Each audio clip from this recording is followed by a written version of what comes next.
Mon nom c'est Steven Miral, moi je suis un professeur de SADE, c'est un business school à Barcelone.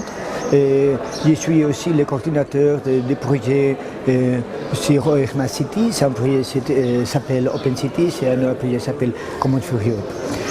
Aussi, je suis un des fondateurs de l'ENOL, l'European Network of Living Labs. J'ai travaillé à Smart City, Open City, Open Data depuis des années, plus ou moins. Et ça, Quand on vous entend parler, on pense que Open City, c'est un projet qui peut fonctionner qu'en Europe.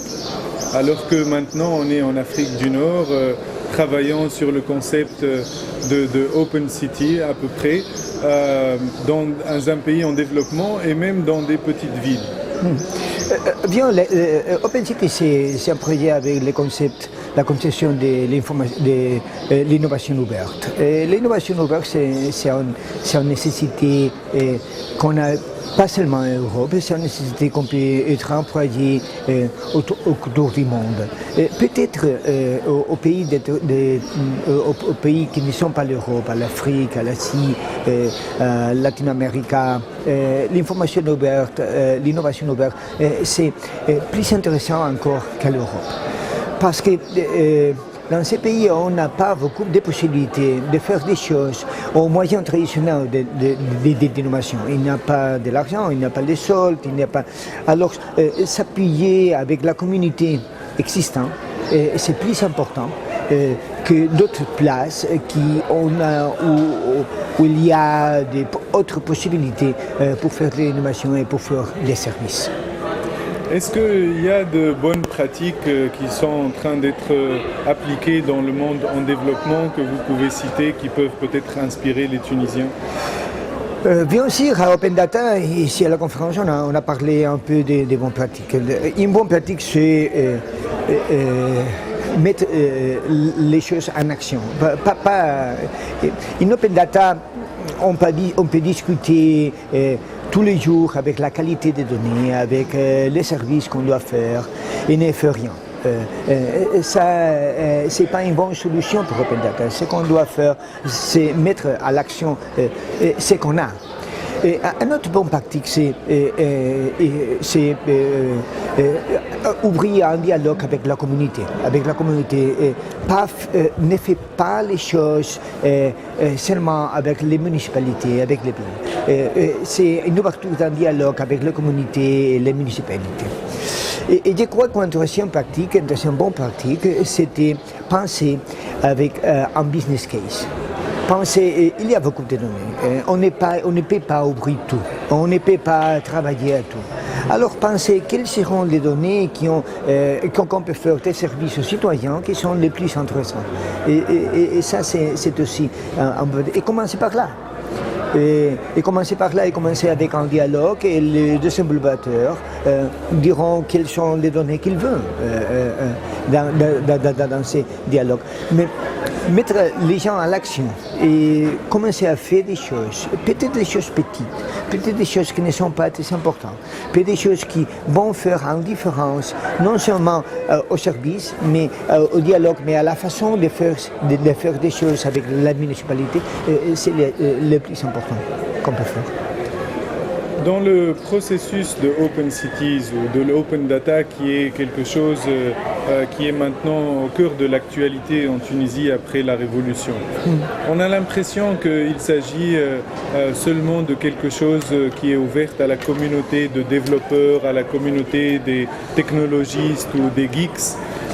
Est-ce que vous pouvez nous parler un peu des expériences à l'étranger?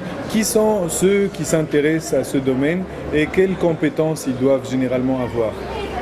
Bien, ce ne sont pas seulement des geeks.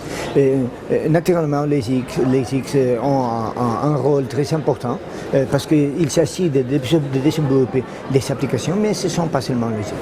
Ce sont aussi des gens comme dessinateurs graphiques qui ont fait les user interfaces des applications. Ce sont aussi les utilisateurs qui donnent des données et donnent des informations, ce qu'ils veulent et ce qu'ils ne veulent pas, ce qu'il sera utile pour lui et ce qui ne serait pas utile.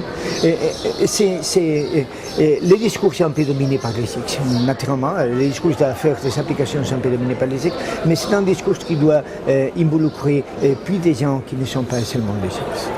Est-ce que l'école ou l'éducation supérieure est un peu en retard par rapport au processus d'open data? Comment ça se fait qu'on n'a pas encore formé des spécialistes en open data qui étudient un cursus multisectoriel? Bien, l'éducation supérieure est toujours en retard avec la réalité. Et quand la réalité s'est solidifiée, alors on va faire un cours.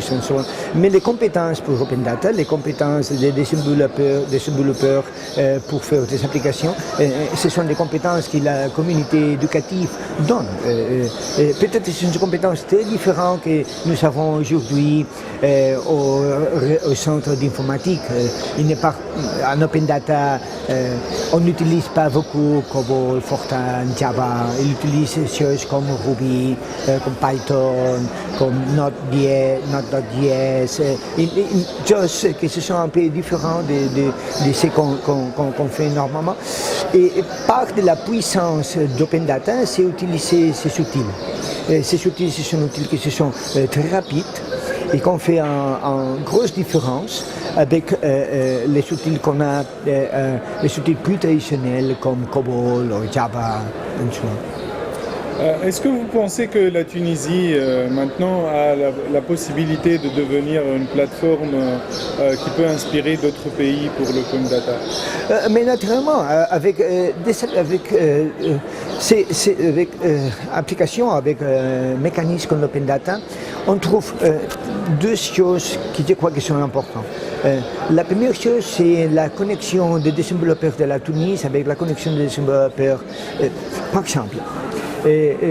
L'application d'Open Data qui s'utilise à Finlande, à Helsinki, pour les trains, c'est pas une application qui est développée à Helsinki, c'est une application qui est développée à Valencia, à l'Espagne. Alors, pourquoi pas la même application ne peut pas être développée à la Tunisie, mais naturellement un peu. Il y a un autre phénomène qui est très intéressant. Quand on développe avec des applications, quand on fait les pays qui se sont un peu pas beaucoup développés, ce sont un avantage. Pourquoi? Les sept pays ont passé pour toutes les différentes technologies, c'est les seules choses qu'on a avec les mobiles. Et les pays qui n'ont passé avec ces toutes technologies, ils vont directement au mobile. Elles font des applications directement au mobile. Elles n'ont pas besoin de maintenir, de faire des choses d'une façon différente. Et ça leur donne un avantage. S'ils vont l'utiliser, ils peuvent l'utiliser. Alors, vous savez, à l'Afrique, à l'Asie, les réseaux mobiles sont très bons. Peut-être mieux qu'à part de l'Europe. Pourquoi? Parce que là, les réseaux mobiles, ce sont tous les réseaux. Alors, il devait être bon. Ça, c'est la même chose que peut passer à Open Data. Pour développer à Ruby, pour développer à d'autres. Il ne fait pas, il n'a pas besoin d'avoir une cour d'apprentissage très longue. Monsieur Almiral, bienvenue en Tunisie encore une fois et merci beaucoup et je vous souhaite un très bon CityCamp. Merci beaucoup.